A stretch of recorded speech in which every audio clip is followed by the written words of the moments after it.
Good morning, good afternoon. My name is Robert Schmid, also known as Mr.IoT. I am the Chief IoT Technologist for Deloitte, and this week on Coffee with Mr.IoT, Heather Rangel, my new co-host, and I are talking with Michael Frank. Michael Frank is a freelance writer, and we're going to the topic of today's wearables, and more wearables. Heather, welcome. Like a whole new beginning. How are you? Me? Yeah, just give a little intro as a new co-host. Sorry. Yeah, hi, I'm doing well, thank you. I'm Heather, and I am living here in the Bay Area, and I'm the tech sector leader for Deloitte Tax. So I spend all my time running around tech and all things tech, and I serve a big technology company here in the area. So my life is wildly exciting. Michael, thank you for joining us. Thanks. You write. Show us your arms, by the way. I saw your arms before, and I thought that was awesome. Yes, you want to buy a watch? Yeah, I'm a freelance writer. I write for Outside Magazine, Men's Fitness. I write about wearable technology a lot, so I thought as a fun gimmick I would wear as many wearables as I could without cutting off all the circulation to my hands. Heather, what are you wearing? One Cartier that my lovely house burglars have managed to not steal over all the burglaries that I've been through. Oh, That's wow. what I want on my wearable tech. I want little sensors that tells me where all my jewelry goes that my burglars steal. Wow, that's pretty interesting. Yeah. You must know there's a IoT for that, right? You do know that, right? There must be, but I don't have it. Like I want like an IoT spray that you can just kind of spray on whatever small article of importance that you have, and then it will kind of be followed. And you didn't just Yeah. the new thing that you saw at that company. You didn't mention that you work for, did you? No. Okay, good. Michael, let's get a little bit into. I read some of your articles. You do a lot about fitness. I claim to do fitness for the last 6 weeks, having my little wearable here. But you write a lot about a variety of different fitness devices. Interestingly enough, when I started to try to be a bit more fit, I made health one of my things for this year. I kind of really got annoyed with how many different devices I have to wear. And you joked about having all this on your arm. But, you know, my watch doesn't really integrate with my scale, and my scale doesn't really integrate with my heart monitor. Is this what you see out there? Just tell us what you found. What's your thought on this? I'd love to hear a little bit more. Yeah, I mean, I guess if I'm giving shopping advice, the answer is that's a big issue. Say you either want to be an Android system or Apple system, then you have to go find the scale that all speak in that one space. You can basically look at, and see, okay, here's all of my metrics in one space. This is a big deal. This is why Fitbit and everybody wants this mind share, because their hope is that you just stick with their ecosystem. One of the devices on my wrist right now is, which wrist? Is from Samsung. And Samsung left the Android system. Now they want you just to play Samsung sandbox. So this is one of the biggest challenges.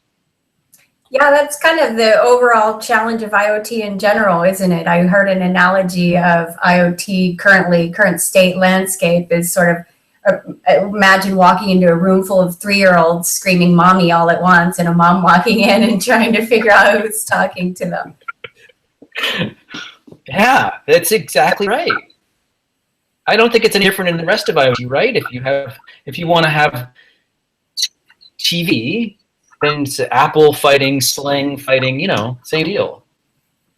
But in general, at this point, you're feeling like these wearables that you're using are drastically changing the way that you view fitness and your ability to engage with your fitness? Well, drastically. I don't know. I've covered fitness for quite a long time. Before wearables got to the state they were, you had to wear a heart rate strap, still something on your wrist. Now there's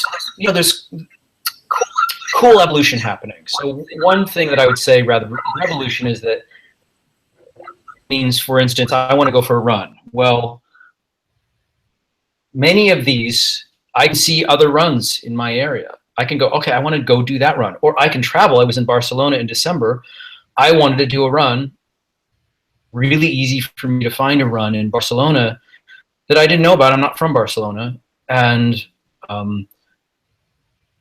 independent of these, but because people are tracking, then I can look on my phone and go, okay, I can go for a run right here. A super cool, a Combo Road trail run. It's right there. I had no clue it was there. So that kind of stuff is great. It's more and more granular information is out there as a result of wearables.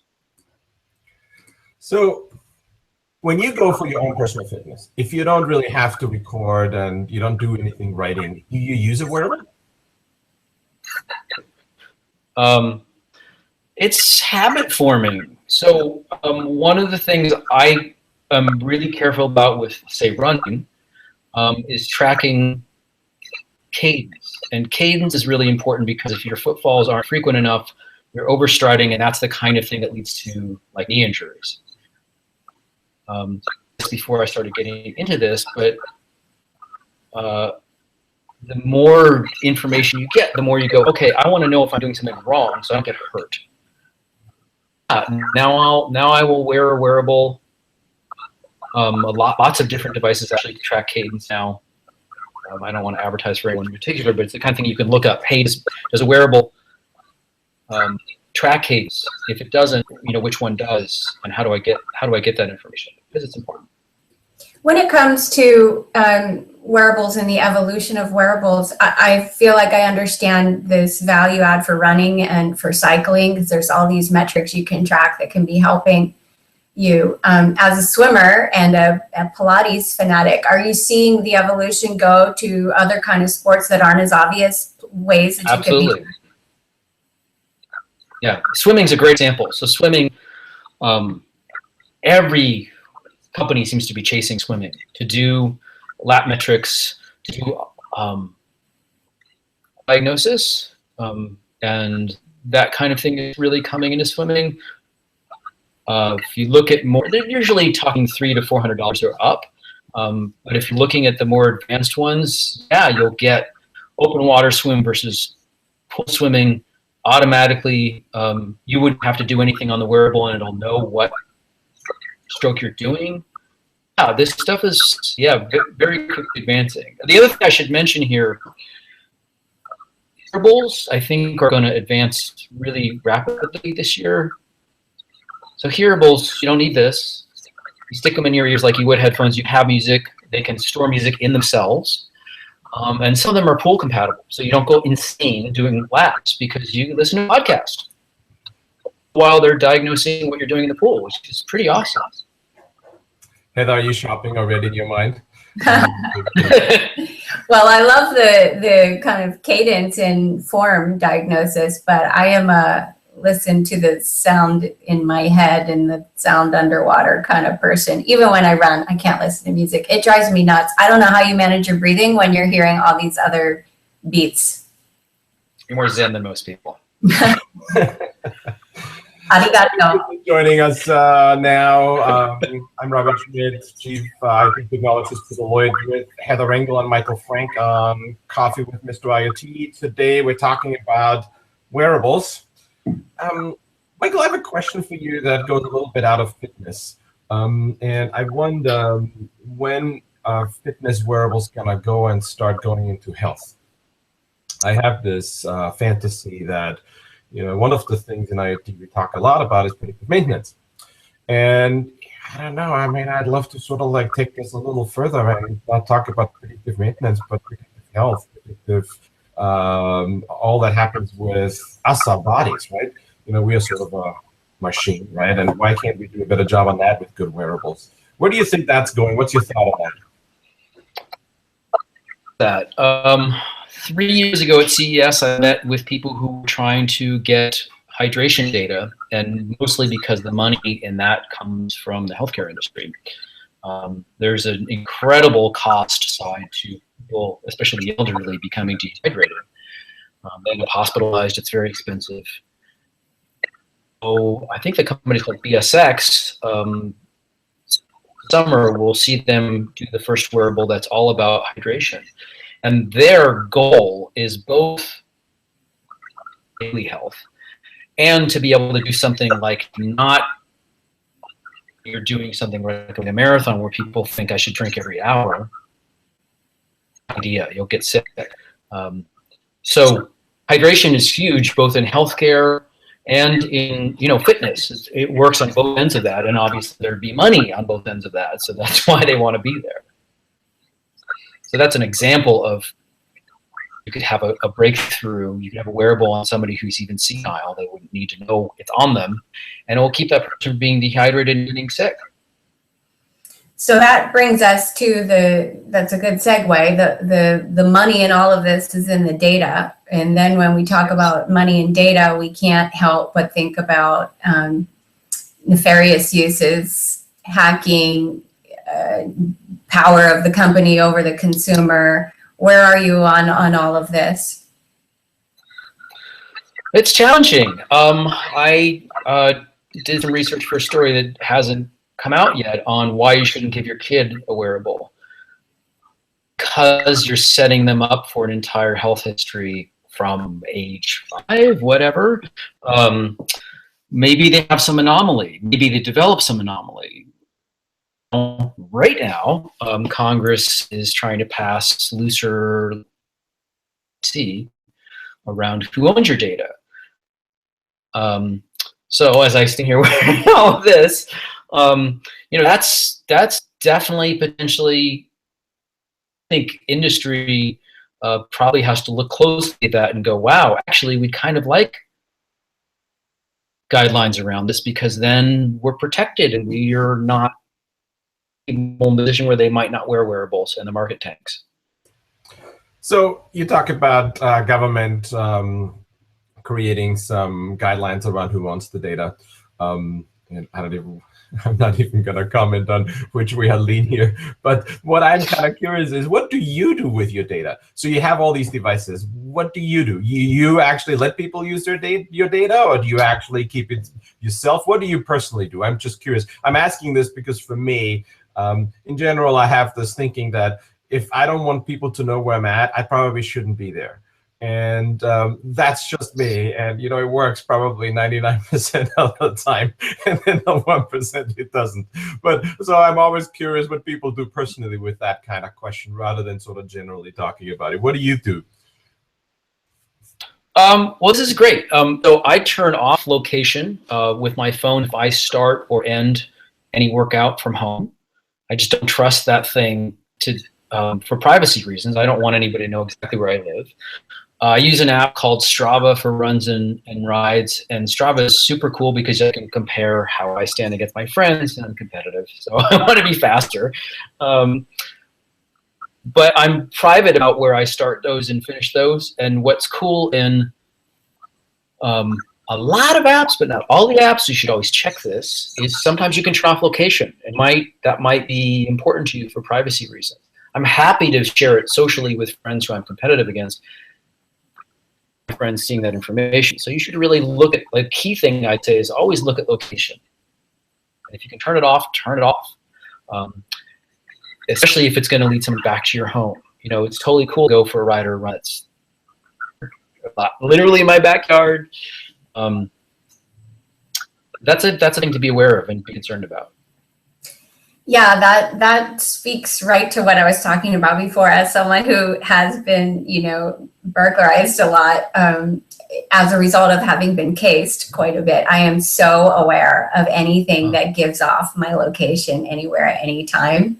But it's like this whole privacy of information debate as it continues, and as there's more and more data out there about us, we have to continuously make decisions about how much of our privacy are we willing to give up, and when would we be willing to do that? It's only when we can find the value that outweighs the risk. And so, it'll be interesting to watch leading thinkers like you continue to pay attention where that balance point is, and to continue to find the best ways to extract value. So which are good examples where you're seeing companies that are helping consumers, kind of extract more value out of that data, where they're taking it to the next level of connecting to community or understanding better products to buy then because of what they see, etc. Yeah, I think Apple's doing a very good job of this. I think the social sharing has come into there's an Apple Watch, has come into the Apple Watch. So I can share with friends when I've completed a workout. They can give me a virtual fist bump. Social is huge in this space. It's encouraging. You finish a workout, you're dead on your feet, and you want somebody to give you a high five, even if you just did that in the gym. So I think Apple's doing a good job of that. Fitness doing a good job of that. Value is, as what's the value? Objective. So it's a good question, but it depends on where I derive the value versus you derive the value. Let's see. Is there a Suunto on my wrist? No, but New Balance is here. New Balance came out with this watch, the Run IQ, and they do it on the Strava platform. And they're pushing social as well and also finding runs. Nike is as well with Apple. So you can go join a run somewhere else. That's valuable. I mean, like I talked about before, finding a workout can be hugely important because then it gets me out the door. Said, how much privacy am I willing to trade for that value? So these are... So you talk about value. Value is one of those things that I think it's really interesting, right? Particularly when you talk about wearables, what is the value, right? For fitness, I think, Heather, you asked this question, am I more fit now than I was before I had a wearable, right? I'm curious to take this one step away from what we wear on our wrist to other wearables. Seen a lot of stuff lately. Levi's and Google just formed a partnership around some true wearable clothing. We've talked a lot about glasses and augmented reality through pieces that you look through. What other things, interesting things have you seen on wearables that you think are going to be really interesting? Are we going to go as far as implanting anytime soon? Go as far as what? I'm sorry? Implanting. Oh, yes. Well, I've talked to people. I don't know if we're there yet. I don't really want the tattoo, thanks. But certainly what is cool and is coming, I think clothing is getting there. Some things I've seen, like a Luma Run Pod, those are pretty awesome because I can do things like go for a run, and it talks to Bluetooth headphones and tells me about my running form. So you were talking about having the intrusiveness of voice. You could just be on a run and it would just say, it's pretty cool actually. It's like, try to envision, kicking a soccer ball so that your stride becomes more even. Gives you tips, guidance like you would if you're in a Pilates class, but it's really actually biometrically diagnosing your form. Try to stand more upright. Open your chest a little bit more so you can breathe better. It's pretty cool. And that stuff is... wearables are going with more insights and less how many steps did I take. That made me sit up a little taller, hearing that verbal. You and I discussed a little earlier, we have something in common that we both lived in Japan at one point in our life. And I lived in Japan in 1995. And I had kind of some rudimentary email access, and I had no telephone, and you probably know how expensive a phone line in Japan is. There were no cell phones. So I was off the grid. And looking over the 44 years of my life, that was the best time of my life, I think, to know that I was completely inaccessible unless I chose to be accessible in some way. So do you ever, as this fitness wearable guru, IoT connected guy, do you ever just have these moments of like, disconnect me entirely, I can't take the connection anymore, I don't want any more guidance, I just want to go for a run? Do you ever have those moments? Naturally, I think that's human nature. It's funny you mentioned that about Japan because I lived in Tokyo, in a really crowded city, and I would go for runs there, even in the smog. to have that sense of a little bit just break free, right? So yeah, sure. I was in the Alps last week skiing, which is really wonderful and really magical. And we went skiing off piste, and it was, you know, you're in the mountains alone, and those are the best times of your life for sure. So sure, as much as we, you know, have this potential, yeah, you got. Do I need sleep diagnostics? Probably. I didn't sleep very well last night, but I didn't wear anything. I just went to bed. It's always interesting to me to hear what people's questions are. And so when Heather talked about disconnected, it almost told me something about Heather as much as it told me about Michael, your answer, but thank you for that. Let me try, this is my last question. We're kind of coming to the end of this, and I just wanted to pivot to something totally different. Maybe it's just me, and maybe it has to do with I've never really felt I was a good writer, so I admire when someone makes writing their business.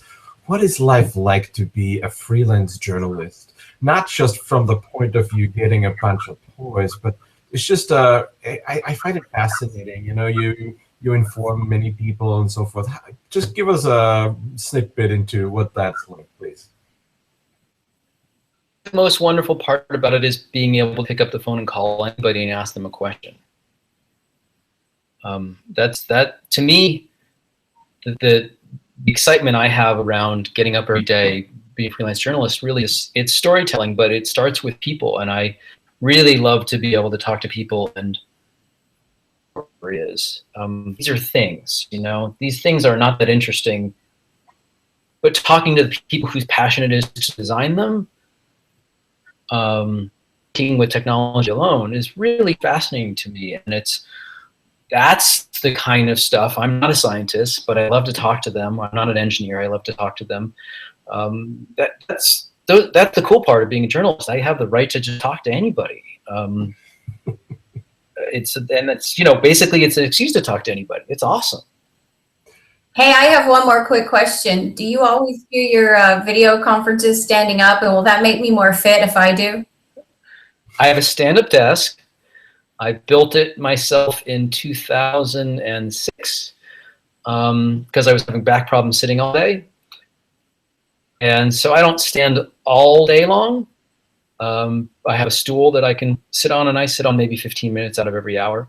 But yeah, I found that my back is much happier standing. Awesome. Well, it looks like this coffee break is coming to a close. I want to thank Michael Frank for a great conversation. Heather, thanks for becoming my new co-host. Please join Heather and me again next Friday, 9 a.m. Pacific, noon Eastern, for another Coffee with Mr.IoT. And by the way, if you missed any part of today's conversation, you can watch the episode again on my YouTube channel. And with that, happy Friday to everyone. Thank you. Thanks, Michael. Thanks.